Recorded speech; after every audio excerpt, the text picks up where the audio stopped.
So hello and so good to see you, sir. Thank you भाई. And many congratulations आपको re release पे जब इतना crazy fans, इतना ज़्यादा प्यार मिलता है, क्या फील होता है? ये फील होता है कि ये हम सारे जितने एक्टर्स हैं, हम जितने सारे लोग ऑफिस में काम कर रहे हैं, घरों में काम कर रहे हैं, ये सब के लिए है कि अगर आपको रिज़ल्ट नहीं मिल रहा है तो कितने भी साल निकल जाए आपको फाइट करते रहना है. और ये जो फीलिंग है मैं आप सबको सबके साथ शेयर करना चाहता हूँ कि रोज़ सुबह उठना है, रोज़ सुबह तैयार होना है, काम पे जाना है, घर आके चेक करना है, रिज़ल्ट मिला नहीं मिला, फिर अगले दिन सुबह उठ के जाना है और ये करते रहना है. हफ्ते में नहीं होगा, महीने में नहीं होगा, 6 महीने में नहीं होगा, साल में नहीं होगा, कई बार इस फिल्म की तरह 9 साल लग सकते हैं. करते रहना है, बात ये है. और I would like to also dedicate this win. मुझे सुबह से काफ़ी सारे इमोशनल मैसेजेस आए, कुछ एक्टर्स के आए हैं तो कुछ डायरेक्टर्स के आए हैं, तो उनको मैं ये जो फिल्म की फीलिंग है, जो रिस्पॉन्स है, ये मैं डेडिकेट करूँगा टू माय फेलो एक्टर्स. ज़्यादा नाम मैं नहीं लेना चाहता हूँ, but specially someone who is not here with us, उनको भी मैं डेडिकेट करना चाहता हूँ कि ये आप सब जिन्होंने मेहनत करी है, जो मेहनत कर रहे हैं, आप सबको डेडिकेटेड रहिए. सनम तेरी कसम, जब ये री रिलीज़ की बातचीत हुई, ये एक टफ डिसीजन भी था क्योंकि जब मूवी रिलीज़ हुई थी उतनी नहीं चल पाई थी, और जब री रिलीज़ फ़ैन जब डिमांड कर रहे थे हमें वापस देखनी है, कितना टफ हुआ था कि लोग जाएंगे सच में देखने. नहीं, आप लोगों में क्या बातचीत होती है, प्लीज़ उस बारे में बताइए. तो ज़िंदगी में कुछ भी आप नया करने जाओगे तो वो टफ़ होगा, ये तय है. क्योंकि वो कहीं रूल में लिखा नहीं होता है, कहीं किताब में आपको रूल मिलेगा नहीं. जैसे मैं घर से जब भागा था 16 साल की उम्र में, तो वो भी मेरे लिए इतना ही टफ़ डिसीजन था जितना इसको री रिलीज़ करने के लिए दीपक सर के ऑफिस के नीचे आके चिल्लाने का जो डिसीजन था. 99% हमें गट फीलिंग जब हम फॉलो करते हैं तो वो टफ़ डिसीजन ही होता है, क्योंकि हम उसे एक्सप्लेन नहीं कर पाते. तो जब मैं घर से भी भागा हूँ वो भी मैं नहीं एक्सप्लेन कर पाया किसी को. जब मुंबई से मैं हैदराबाद जाने लगा तेलुगु फिल्म्स का पार्ट बनने, तब भी मैं एक्सप्लेन नहीं कर पाया मैं क्यों कर रहा हूँ. वहाँ से जब मैं वापस मुंबई में ट्राई करने आया तो भी मैं एक्सप्लेन नहीं कर पाया. ये फ़िल्म मैंने क्यों करी, ये भी मैंने एक्सप्लेन कर पाया. इसके बाद मैंने बाकी फ़िल्में क्यों करी, वो भी मैंने एक्सप्लेन कर पाया. और फिर 9 साल बाद इसको री रिलीज़ करने का थॉट क्यों आया, वो भी मैं नहीं कर सकता, क्योंकि ये सारी जो फीलिंग्स हैं ये पेट के ऊपर और दिमाग के नीचे कहीं इस एरिया से आती हैं और इसका कुछ लॉजिक होता नहीं है. तो इसे वर्ड्स में डालना बहुत कठिन है. तो मेरा आपसे सबसे रिक्वेस्ट है कि इस एरिया में कुछ भी फीलिंग आए उस पर ध्यान दीजिए और उसको ट्राई करिए कि आप करो. अगर एक चीज़ आपसे जानना हो सर कि 2016 में जब ये फिल्म रिलीज़ हुई उस समय उतनी क्यों नहीं चली, इतना प्यार अब जाके क्यों मिल रहा है? पता नहीं. रीज़न अगर मुझे इसका पता होता तो मैं अगर किसी को भी पता होता तो सारी फिल्में 99.9% फिल्में नहीं 100% फिल्में हिट हो जाती. तो मैं आपसे ये तो शेयर करना चाहूँगा कि कोई भी ऐसा इंसान नहीं है हॉलीवुड में या हिंदी फिल्म इंडस्ट्री में या साउथ फिल्म इंडस्ट्री या पूरा एक बोल लीजिए ग्लोबल सिनेमा में कोई भी ऐसा व्यक्ति नहीं है जो ये बता सके कि ये फिल्म जो है क्यों नहीं चली और ये फिल्म क्यों चली. अगर इतना आसान होता इसे बताना. थोड़ा कुछ एक्सपर्ट्स हैं जो 80% सही निकलते हैं, बट 100% तो कोई भी एक्सपर्ट नहीं है. तो ये मुझ जैसे मतलब वो दिग्गज लोग नहीं बता पा रहे, तो मैं तो एक चीटिंग हूँ इस मामले में, तो मैं तो बिल्कुल नहीं बता सकता. जब आपके कमेंट सेक्शन में आपके चाहिए आपके फैंस लोगों के हज़ारों कमेंट्स आ रहे थे प्लीज़ री रिलीज़ कीजिए इसे, तो आपने जब दीपक सर से बात की तो उसने आपको यही बोला कि आप एक आर्टिस्ट हो, आपको ऐसे मैसेजेस आते हैं, तो आपने उन्हें कैसे मनाया? मुझे जब मैंने बहुत साल ट्राई किया मनाने का, तो हालांकि क्या होता है कि हमें लगता है कि रिलीज़ करना एक बच्चों का खेल है, फिल्म प्रोड्यूस करना बच्चों का खेल है, डायरेक्ट करना भी मतलब बस आराम से हो जाता है. बट एक रील बनाने में भी ना लोगों को आजकल 6-6 घंटे लग रहे हैं, जो 30 सेकंड की रील बनाते हैं लोग और उसमें लोग खर्चे भी कर रहे हैं. तो जो रील बनाने वाले लोग हैं उनसे मैं रिक्वेस्ट करूँगा कि सबको समझाइए कितना मुश्किल है कोई एक देखने लायक चीज़ को बनाना।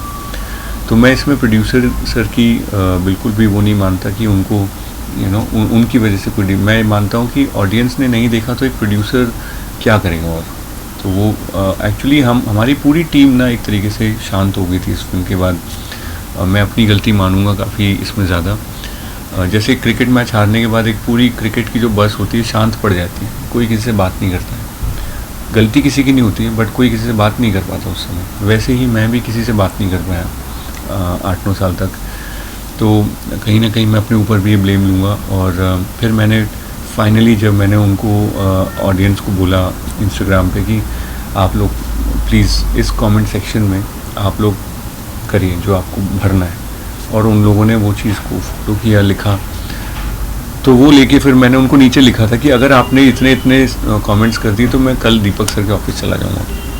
वो जैसे कैरी मिनाटी एंड में बोलते हैं ना कि इतने मिलियन का टारगेट करते हैं, वैसे तो नहीं बोल पाया मैं, लेकिन उस तरीके से मैंने उनको लिखा कि इतने अगर आपने कमेंट्स कर दिए तो मैं कल चला जाऊँगा। और सच में उससे 3 गुना कमेंट्स आ गए। तो फिर मैं आ गया यहाँ पे नीचे, और मैंने वो हरकत करी जो मेरे कई मतलब करीबी लोगों ने मुझे मना किया कि एक एक्टर ऐसे हरकत नहीं करना चाहिए एक्टर को, कि नीचे खड़े हो गए ऑफिस में आप चिल्ला रहे हो, ये अच्छा नहीं लगता आपकी इमेज पे। बट मुझे इन सब चीज़ों से फ़र्क इसलिए नहीं पड़ता क्योंकि मैं एक फ़िल्म फैमिली से नहीं हूँ।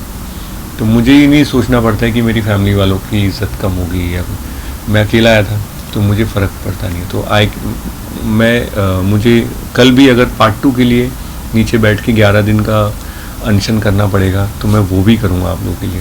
तो पानी की बोतलें ले आना बस आप लोग, वो पी के मैं निकाल दूँगा 11 दिन। जिस तरह से आप थिएटर विजिट कर रहे हैं, लोगों का इमोशन फूट के निकल रहा है, इतनी ढेर सारी प्यार मिल रही है आपको। आप जैसे पहुंच रहे हो, लोग सेल्फी खिंचाने, जो थिएटर में बड़े पर्दे पे दिख रहे हैं वो सामने आके जब खड़े हो जा रहे हैं, उन लोगों के लिए इतना अच्छा सरप्राइज लेकर आप जा रहे हो। वो किस तरह की फीलिंग होती है जब आप उनसे इंटरेक्ट करते हो चलते फिल्म के बीच या बाद में?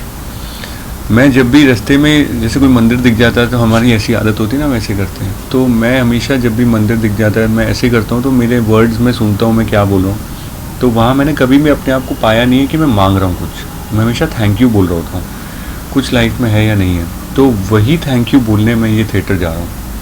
मैं ये नहीं फील करना चाह रहा हूँ कि मुझे क्या फ़ील हो रहा है, उससे मुझे मतलब नहीं है। मुझे मतलब है कि मैं जितने हाथ मिला सकूँ और उनको आँखों में देख के थैंक यू बोल सकूँ, वो चीज़ मुझे करनी है जितनी ज़्यादा हो सके, क्योंकि उन लोगों ने ही किया है, उन लोगों ने ही इसको 9 साल तक प्यार देते रहे। और आज इन्होंने सिर्फ कमेंट्स में ही प्यार नहीं दिखाया, क्योंकि कई साल तक मुझे लगता था कि ये प्यार सिर्फ कमेंट्स में है। जब आप जेब में से पैसे निकाल के टिकट खरीदते हैं तो वो फिल्म की दुनिया में वो चीज़ फिर मैटर करती है, क्योंकि कमेंट्स से फिल्म नहीं बन सकती।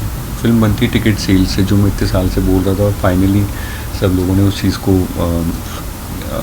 एक्चुअली प्रूव किया। इस री रिलीज़ के दौरान आपकी 9 साल पुरानी कौन सी फ्लैशबैक है जो आपको वापस आपके दिमाग में आने लगी, यादें ताज़ा होने लगी? यही कि मैं 9 साल 10 साल पहले अपने डायरेक्टर्स के ऑफिस में इस फिल्म को पाने के लिए ऑलमोस्ट भीख मांग रहा हूँ, वो मुझे याद आ रहा था। और फिर उनका मुझे मना कर देना क्योंकि ऑलरेडी किसी और की कास्टिंग हो चुकी थी, ये मुझे याद आ रहा था। फिर उन्होंने कहा आप टाइम वेस्ट कर रहे हो हमारे यहाँ, प्लीज़ जाइए यहाँ से। तो फिर मेरा उनसे और ज़्यादा रिक्वेस्ट, प्लीड करना, मतलब ऑलमोस्ट गिर के कि प्लीज़ मेरा ऑडिशन देख लीजिए, ये सब याद आ रहा था। फिर उन्होंने कहा किसी को, अपने एडी को, रवि जी करके एक असिस्टेंट थे, उनको बोला ले इसका ऑडिशन यार, इसको हटाया। तो मैंने कहा बस मेरा वर्जन देख लीजिए इंदर का, क्योंकि जिस हिसाब से मैंने उसको देखा है, समझा है, मैं वो दिखाना चाहता हूँ लोगों को। तो उन्होंने ऑडिशन देखा, फिर रवि जी लेके गए, ऑडिशन दिखाया, और वो 1 घंटे बाद आए, उन्होंने कहा फिर से करके दिखाओ। तो मैंने फिर से करके दिखाया वो सब। तो फिर उन्होंने 1 घंटे बाद वापस आए, उन्होंने मुझे हग किया और बोले हमारे प्रोड्यूसर सर का तुमने बहुत नुकसान करा दिया है, क्योंकि सारे कपड़े बन चुके थे। 2 दिन के बाद वो शूट है, जो बाथटब वाला जो सीक्वेंस है अगर आप देखेंगे, वो उसकी तुरंत 2 दिन बाद था। और उन्होंने, जब मैं शुरुआत में उनसे बोल रहा था कि मुझे करने दो, उन्होंने कहा था आप टाइम वेस्ट करो, बगल वाले ऑफिस में जो है लड़का, जो हमारा हीरो है वो सिलेक्ट हो चुका है, वो बैठा हुआ है, स्क्रिप्ट पढ़ रहे हैं। जब ये सब हुआ, जब विनय सर, राधिका मैम ने देखा, विनय सर और दीपक मुकुट सर से उन्होंने बात करी मेरा ऑडिशन देखे, तो विनय सर ने फिर मुझे हक किया और बोले कि हर्ष तुमने दीपक मुकुट सर का काफ़ी नुकसान करा दिया ऑलरेडी, क्योंकि अब सब कपड़े चेंज होंगे, कॉस्ट्यूम चेंज होगा और अब तुम्हारे लिए बनेंगे क्योंकि तुम फिल्म कर रहे हो। तो उन्होंने मुझे हक किया, तो वो सब मुझे याद आ रहा था। तो मैंने उनसे कहा सर मैं कुछ आपसे पूछूं? उन्होंने कहा बोलो। मैंने कहा सर वॉशरूम जाना है। तो उन्होंने कहा इतनी देर से बोला क्यों नहीं? तो उन्होंने कहा बगल वाले ऑफिस में चले जाओ। तो जब मैं वहाँ गया तो वो लड़का एक्चुअली वहाँ बैठा था और वो पढ़ रहा था स्क्रिप्ट। और कई साल के बाद उस लड़के के साथ फिर मैंने एक फ़िल्म करी दंगे, और वो मेरे ऑपोजिट था इस फिल्म में। तो लाइफ फुल सर्कल हुई और आज ये फिल्म वापस थिएटर में। तो यही सब नॉस्टैल्जिया दिमाग में चल रहा है, ये सब चीज़ें याद आ रही हैं। तो सर जैसे आपने बताया कि ऑफिस में जाके काम मांगते थे, आपके काफ़ी करीबियों को पता होगा, सबको ये बात नहीं पता है जो आप फन पे गिटार प्ले करते थे। काफ़ी अलग ही बात है वो। अब now you are the most talented and famous star. So कैसे जर्नी डिस्क्राइब करोगे आपकी? वो किस्सा भी अगर आप सुनाना चाहो तो। वो तो मतलब that is one of the jobs which I have done. Honestly मैंने इतने सारे जॉब्स किए जिसके बारे में बोलना बहुत लंबा पड़ जाएगा आपको, क्योंकि घर से जब आप भागते हो तो आप सीधा फिल्म के सेट पे नहीं लैंड होते हो। सबसे पहले आपको 2-3 घंटे बाद भूख लगना शुरू हो जाती है घर से भागने में। फिर आपका दिमाग चलता है पैसे कितने। तो मेरी जेब में 200 थे, 75 की टिकट खरीद ली थी, 125 बाकी थे। वो तो खर्च हो जाते हैं आधे दिन में खाना वाना खाने में। और उसके बाद फिर आपको लगता है कहीं से कुछ जॉब की जुगाड़ करी जाए। तो फिर वो जॉब की जुगाड़ मैंने फिर STD बूथ में रजिस्टर मेंटेन करना शुरू किया। फिर मेरी हैंडराइटिंग थोड़ी ठीक है तो फिर मैंने वो साइबर कैफ़े में शुरू किया। STD बूथ में मुझे 10 रुपये मिलता था पर डे, साइबर कैफ़े में 20 रुपये पर डे मिलता था। तो कम से कम एक मील में वहाँ पे जो है कमा पा रहा था। वहाँ से फिर मैं डिलीवरी बॉय बना, किसी की बाइक लेके और सामान डिलीवर करना, वो सब किया। फिर मैं एक DJ का बैग उठाता था। वो DJ नितेश और DJ रिक्कू, ये लोग अभी भी कोई उसमें से सुन रहे हो तो उनका मैं बैग उठाता था, उनका असिस्टेंट था। तो मैं बैग रखता था, कंसोल को साफ़ करता था। फिर वो लोग आते थे, फिर मैं चला जाता था। तो वो भी मेरा एक काम था। तो ऐसे तो मैंने बहुत सारे और जॉब किए हैं, लेकिन वही मैं आप सबके साथ ये बोलना चाह रहा हूँ कि रिज़ल्ट नहीं मिलेगा आपको रोज़ रोज़, तो बिल्कुल नहीं मिलेगा। कई बार हफ्तों, महीनों, सालों तक नहीं मिलेगा। रोज़ आपको उठ के तैयार होना है और अच्छे से अपना काम करना है और चुपचाप शांति से सोना है। अगले दिन फिर उठ के आपको पूरा काम करना है, फिर चुपचाप शांति से सोना है। जब आपके 10,000 आवर्स पूरे हो जाएंगे, एक रूल है कि 10,000 घंटे जब आपकी किसी भी शिद्दत में पूरे हो जाते हैं तो वो आपकी मनोकामना जो है पूरी हो जाती है। मेरे 10,000 घंटे 2 बार हो गए थे। तो पहली बार में तो मुझे फिल्म मिली, फिर मैंने 10,000 घंटे और सोचा इस बारे में और इसकी तरफ काम किया। तो 10,000 आवर्स का एक रूल होता है जिसको मैं फॉलो करता हूँ। और इस एक्सपीरियंस के बाद मैं और 10,000 घंटे के लिए तैयार हूँ कि मेरी और भी अगर स्ट्रगल रहेगी मैं वो भी करूँगा। सो इतना प्यार, इतना क्रेजीनेस देखने के बाद, so what is the success for Harshvardhan Rane? Success for Harshvardhan Rane would be कि वेट करने की कैपेसिटी। मेरे लिए वही एक सक्सेस है कि अगर आप वेट कर सकते हो रोज़ काम करके, तो आई थिंक आप सक्सेसफुल हो। क्योंकि रिज़ल्ट तो अपनी इच्छा के हिसाब से नहीं मिलेगा। वेट कर सकते हो तो आप सक्सेसफुल हो। सर अपना एक्ट्रेस की कास्टिंग कैसा हुई थी? 25 एक्ट्रेस के बाद में उनको कास्ट किया गया था, मावरा जी को, उसके बारे में क्या? 25 तो नहीं, आई थिंक ज़्यादा, मेरे ख्याल से 200 से ऊपर लोगों की उन्होंने ऑडिशन लिया था। और वो भी कम है कि उनको 200 में ही मिल गई मावरा, बड़ी बात है। क्योंकि जो मावरा ने इस फिल्म के लिए किया है वो इम्पॉसिबल है। बोल रहे कि मावरा जैसा कोई एक्टिंग नहीं कर पाएगा, अगर वो नहीं होते तो इतना मूवी हिट नहीं। हाँ बिल्कुल सही बात है। और मावरा कैसा रहता है कि जब घर में खाना बनता है ना, तो ये बोलना कि मम्मी नहीं होती तो खाना नहीं बनता है गलत है। क्योंकि अगर पापा नहीं होते तो सब्ज़ी कौन लाता? तो पापा वह हैं प्रोड्यूसर, मम्मी है डायरेक्टर, जो कढ़ाई में खाना बन रहा है वो है एक्टर, जो दादी आपको खाना खिला रही है वो है ऑडियंस, वो है म्यूज़िक डायरेक्टर। आपके हिमेश सर नहीं होते तो मूवी हिट नहीं होती। तो क्रेडिट एक जगह पे रखना एक बीमारी है। हम लोगों में एक डिजीज़ है कि हम सारा क्रेडिट एक तरफ चाहते हैं, अपनी तरफ चाहते हैं। ये एक बीमारी है, इससे आप लोग दूर रहें। और जैसे गाड़ी चलती है 4 पहिए, इंजन, बॉडी। अब आप कहोगे पहिए नहीं होंगे तो गाड़ी नहीं चलेगी। इंजन बोलेगा मैं नहीं हूँगा तो गाड़ी नहीं चलेगी, फिर बॉडी बोलेगी चैसिस कि भाई मैं नहीं हूँगा तो गाड़ी में बैठोगे कैसे। सो मैं ये मानता हूँ कि ना इस फिल्म का रीज़न कोई एक जन है, बल्कि प्रोड्यूसर डायरेक्टर से शुरुआत होती है। उनका थॉट, उन्होंने इंदर को लिखा, स्केच किया, उन्होंने मावरा को लिखा, स्केच किया, फिर एक प्रोड्यूसर चाहिए सॉलिड जो अपना पूरा रिसोर्स, पैसा जेब से इस पे लगा दे, तो प्रोड्यूसर के बिना भी मूवी नहीं बन सकती। फिर चाहिए हिमेश रेशमिया सर, जो इस मूवी का जो पूरा खिचड़ी है उसके आपको आपके कानों में डाल दें।